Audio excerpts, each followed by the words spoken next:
taken from the Gospel according to Mark, chapter 11, verses 1 through 11. When they were approaching Jerusalem at Bethphage and Bethany near the Mount of Olives, he sent two of his disciples and said to him, "Go into the village ahead of you, and immediately as you enter it, you will find tied there a colt that has never been ridden. Untie it and bring it.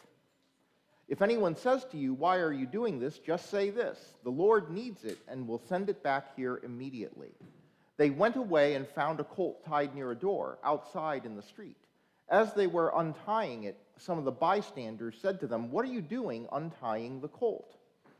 They told them what Jesus had said, and they allowed them to take it.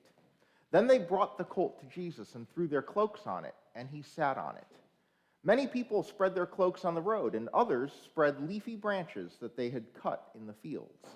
Then those who went ahead and those who followed were shouting, "Hosanna! Blessed is the one who comes in the name of the Lord. Blessed is the coming kingdom of our ancestor David. Hosanna in the highest heaven." Then he entered Jerusalem and went into the temple, and when he had looked around at everything, as it was already late, he went out to Bethany with the 12. Friends, this is the word of the Lord. Well, I don't know how many of you love March Madness. I love watching the tournament. Okay. By the way, thanks to Oakland and Yale both winning their games, there were 0 perfect brackets left in the country. Okay.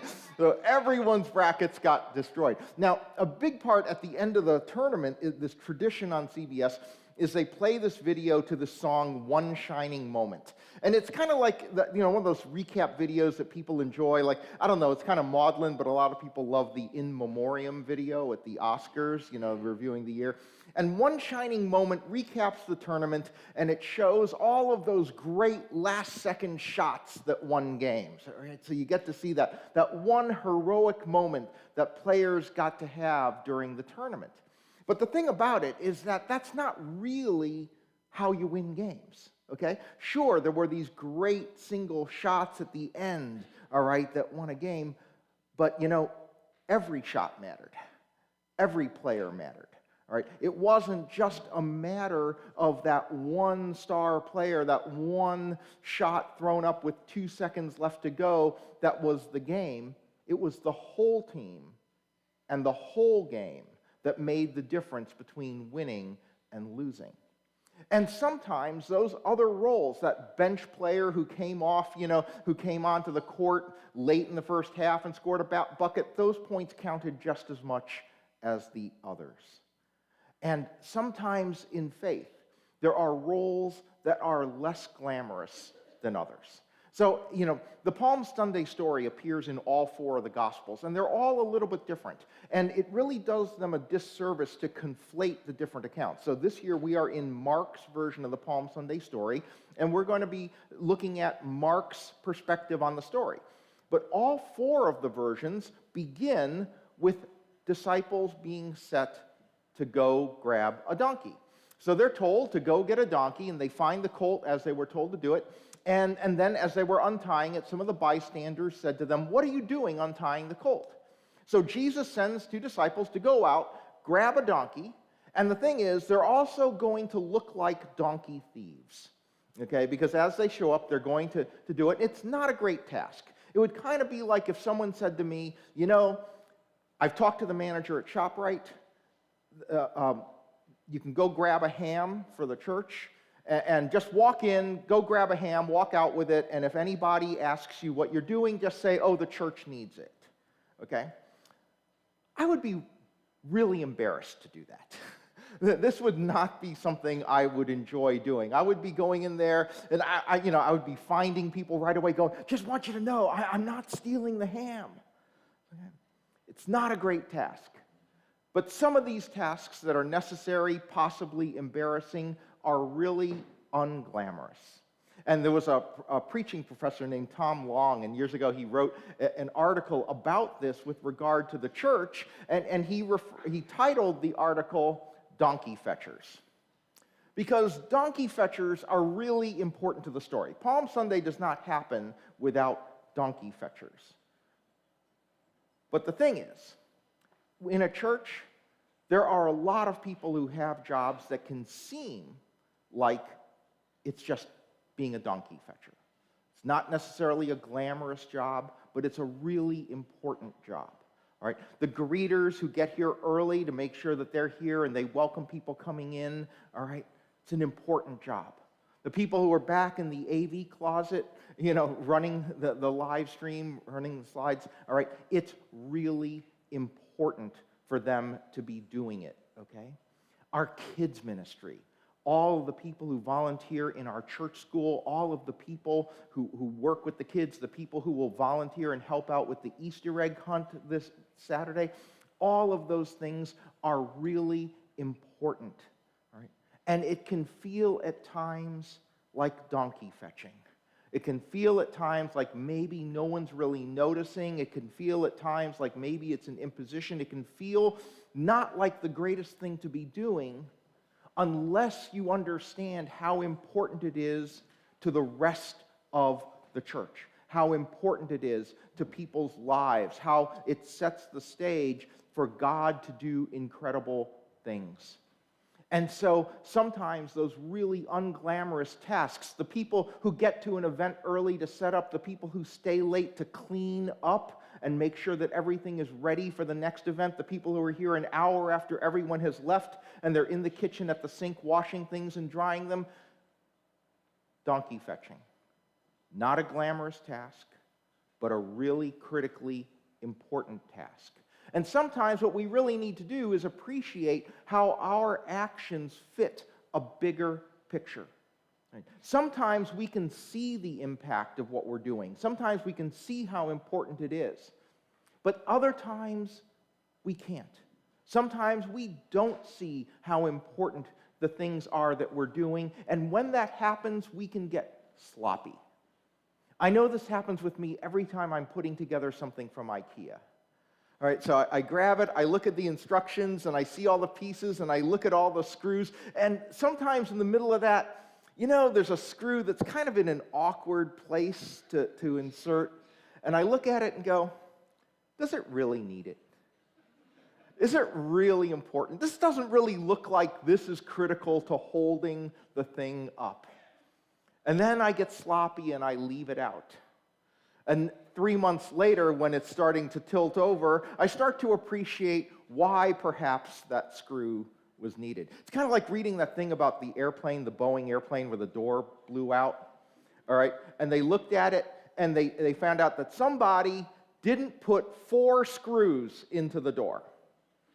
So somebody is sitting there going, does it really need all the screws? Really? I'm not really sure it needs all the screws. So I'll just put enough in. It feels pretty tight to me, but I've got these extra 4 in my pocket, and they're really kind of inconvenient. So let's not deal with all the screws. I'm also kind of terrified how many screws are going to be left over when they're done with the new worship space. It's one of the things you worry about. The person who goes, does it really need all of them? When you don't appreciate how your actions fit the bigger picture, you can start to take things for granted. You can start to not think that what you're doing is important. You can become oblivious to what's going on around you. And that is actually a central piece of Mark's version of the story of Palm Sunday. See, what happens is Mark tells us about there are groups who go ahead and groups who follow Jesus. And there's a real misconception about the Palm Sunday passage because we only hear it in the context of our Christian faith. And there's something that you need to remember, which is that this is Jewish people going to the temple for the Passover, which they did every year until the temple was destroyed, okay? So this procession, the groups going to the temple, it wasn't just because Jesus was there, it happened every single year. And a part of their tradition was to shout from the Psalms. And so what they're shouting from is Psalm 118. When they shout, Hosanna, blessed is the one who comes in the name of the Lord, they're shouting from Psalm 118. And they were doing it this year, and they had done it the year before, and they had done it the year before that, and the year before that. They had done it for as long as they had been observant Jews, because this is what they did. And so what's clear in this passage is that he's talking about the groups that are ahead, the groups that are down the road, 100 yards down the road, 100 yards behind, within earshot, but they're not a part of Jesus' group. They're down there, they're ahead, they're behind. They're just doing what pilgrims do on their way to the temple for the Passover, and they just don't happen to notice that the Messiah that they're shouting for is right there. And this is easy to have happen. I mean, like, we talk about things in our faith that we take for granted but don't really expect. For example, if you're familiar at all with Christian doctrine, and I ask you, do you believe that Jesus is going to return? The answer is yes, I believe Jesus is going to return. Are you expecting it tomorrow? No. None of us is really thinking that tomorrow might be the day. It might be the day, but none of us goes to bed thinking tomorrow's the day. Okay? And then what you can have is, if someone came up to you and said, "Are you a Christian?" and you said yes, and they go, "Well, do you believe Jesus is going to return?" Your answer would be yes. And this story is kind of like the idea that Jesus comes up to you and says, "Are you a Christian?" "Yeah." "Do you believe Jesus is going to return?" You go, "Yeah." And you don't have any idea that you're actually talking to Jesus. Which is kind of actually how I expect it's probably going to happen. All right? Because when Jesus returns, he's probably not going to look like the picture that was hanging on your parents' wall, okay? So if that's what you're expecting to see, probably not going to be the case. Never say never, but probably not. But sometimes we're oblivious to the presence of God. Right? And sometimes we pray for God's presence, and God is there, and we're oblivious to it. That we don't notice what God is doing. We don't expect God to be acting. We pray for it with our heads, but we don't really expect it or believe for it in our hearts. And that disconnect between what we say or what we think and what we really feel is a really important part of connecting what we do in faith to the reality of the presence of God. The pilgrims on that road who were oblivious to the presence of Jesus, just yards away from them, they were engaged in a religious ritual, but they weren't expecting that ritual to have the true meaning of the Messiah being there. And as a result, rituals can end up either being mindless or meaningful. They're mindless when they're disconnected from deepening our faith, when they're disconnected from helping us actually feel the presence of God, grow closer to God, understand what God is doing in our lives. The rituals become meaningful when they actually help us do that. And what often happens is rituals can begin as something that reminds us and really connects us to the presence of God, and then sometimes, over time, they become routine, and they become detached. And they become something that we just do and go through the motions on, but it has stopped affecting our hearts. And at that point, engaging the ritual moves from being an act of faith to being an act of religiosity. And religiosity isn't faithful, that's prideful. That's just doing it because you feel like you're supposed to do it, as opposed to doing it because it helps you connect with the presence of God in your life. We need to keep our rituals fresh so they continue to be meaningful, so we stay connected to what's really beneath them and what's going on. Now, what the pilgrims were shouting, all right, is interesting, because what happens is that if we look at Psalm 118, verse 25, as it's translated into English, you see the beginning of it is these words, "Save us." And what happened in the scriptures is interesting, because there are matters of language involved. So, of course, the Old Testament is written in Hebrew. Jesus was most likely speaking Aramaic, which is very similar to Hebrew, not exactly, but it's very similar to Hebrew. And then in the Gospels, which are written in Greek, the New Testament being written in Greek, they sometimes would translate words, or most of the time they translated quotes from the Old Testament, but at other times they did what's called transliteration. Transliteration is simply when you use the letters and the sounds of an alphabet to help your mouth recreate the sounds of another language. For example, there are certain hymns that are in the hymnal that are popular in the Korean church, and because very few, some of you can read actual Korean letters, most of you can't, I can't, what they do is they transliterate the words so that if I were to pronounce the letters as they appear in English, the sounds that I'm making are supposed to sound like Korean. Of course, we did that one time, actually, and I had a Korean person start laughing hysterically because she said, that is not at all what it says. But that's transliteration. And what happens in the Greek is they chose to transliterate the word for save us, which in Hebrew is Hoshea, and in Greek it comes out as Hosanna, because they don't really have a sh sound in Greek. So they were transliterating Hoshea as best they could, and it came out as Hosanna in Greek. Now, here's the thing. Maybe some of you find that interesting. It's very head-based, it's very academic. But it's not an important thing to know. It's not an important thing to understand.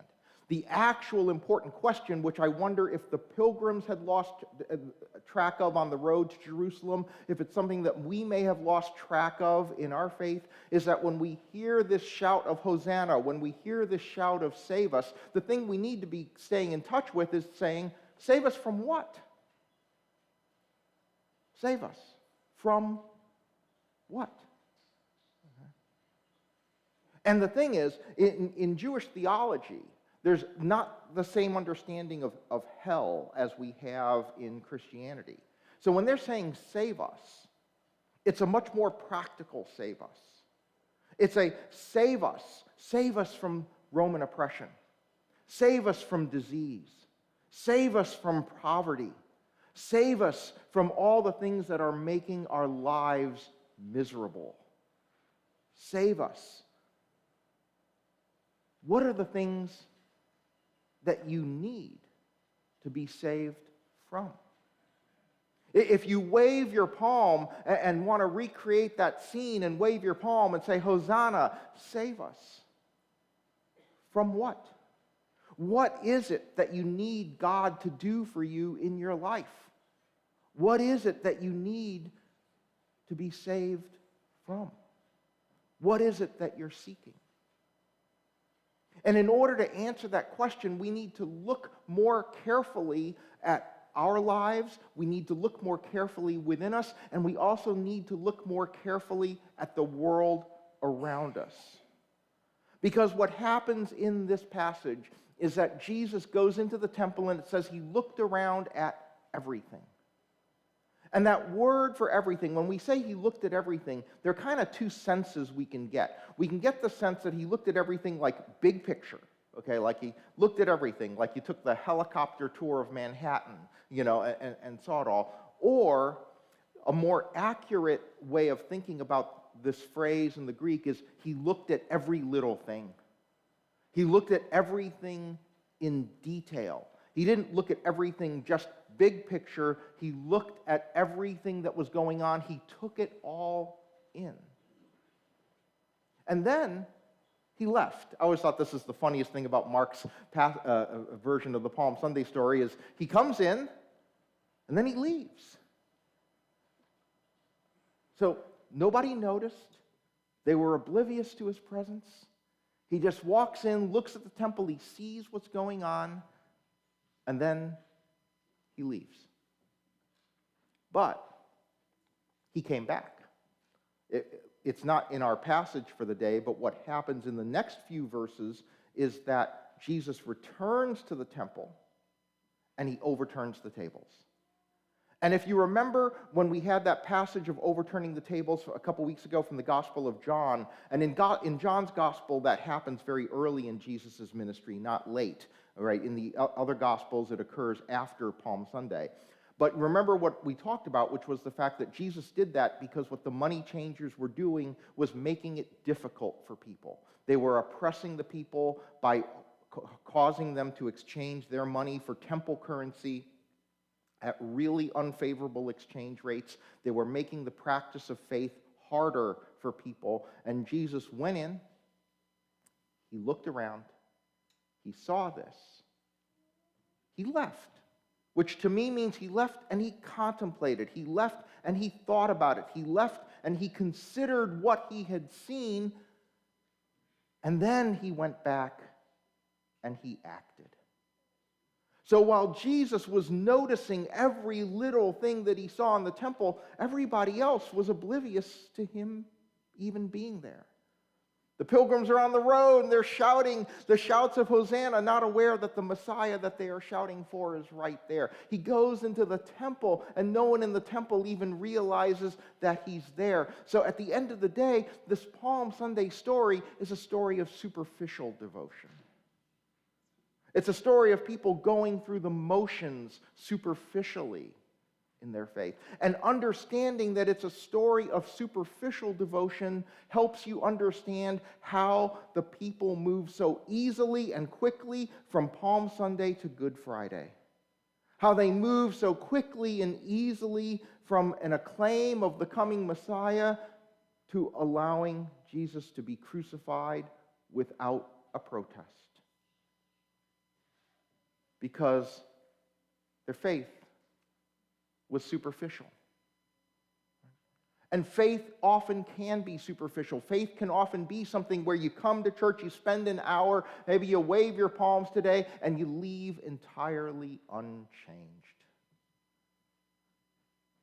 At which point, it hasn't really done anything.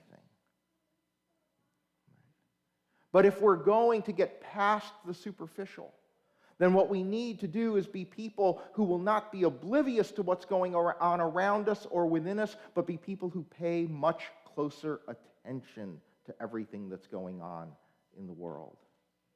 And so we need to look beyond the superficial and look at systemic issues that are out there in the world. We need, whether it's bad habits in our own lives that we need to cure or things that are wrong in our society, solutions often depend on fundamental change, not superficial change.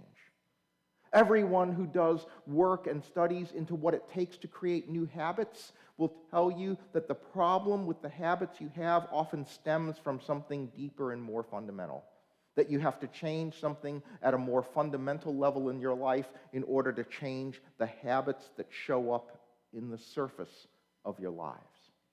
We have to look beyond the superficial and look for deeper meaning that's out there. Don't settle for routine. Don't settle for just going through the motions, but rather think more deeply to find more meaning and find more beauty in everything that you're doing.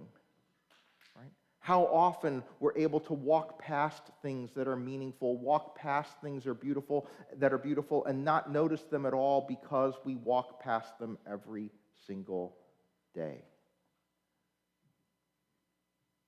And we also have to look beyond the superficial and look for what God is doing in our lives.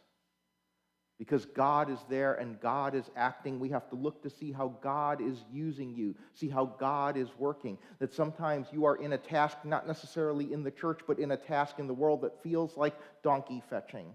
It feels unglamorous. It feels like something where you're put upon. It feels like something where you just don't understand how this can possibly be meaningful to anyone or in any way. And actually, it is God using you to accomplish something that matters. We have to look at everything. And I think for me, Holy Week, because we're talking about the fact that Jesus is on his way to being crucified. Holy Week, to me, is a more important time of contemplation and introspection than New Year's. We often do this at New Year's, right? People take stock of the year before, think about the year to come. But it's Holy Week that means more of that to me, because it's in Holy Week when I'm contemplating the fact that Jesus died for me. Jesus died for you. Why? Why? For what? Okay. And so it's a time for me to contemplate and think about everything in my life that could be better. Everything in my life that I want to be saved from or that I want to save. Right? So I look around at everything, and I want to ask myself, what's better? Or what's worse? What's better? Where have you found happiness or joy? How are your relationships? What relationships do you need to be working on to preserve or renew? And especially, how's your faith doing? For those of you who've been coming to church for years and years and years, every year, just stop to ask yourself, is my faith deeper than it was? Is my faith deeper than it was a year ago? How have I progressed in a year in my faith? What have I learned new about God in the last year? How is the story of the resurrection more meaningful this year than it was a year ago? If the answer is nothing, I think that's something to think about. If you come to 23 straight Easter services and the resurrection doesn't mean anything more to you at Easter number 23 than Easter number 4, something hasn't clicked.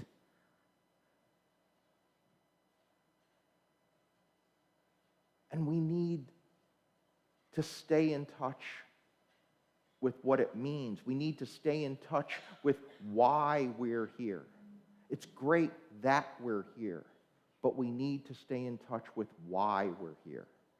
We need to stay in touch with why we exist as a community of faith.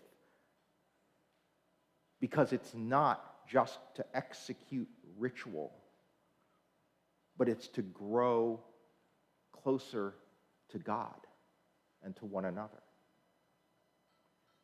But doing that requires that we not be superficial, that we not be oblivious to everything going on around us, but instead that we would look around at everything, externally, internally.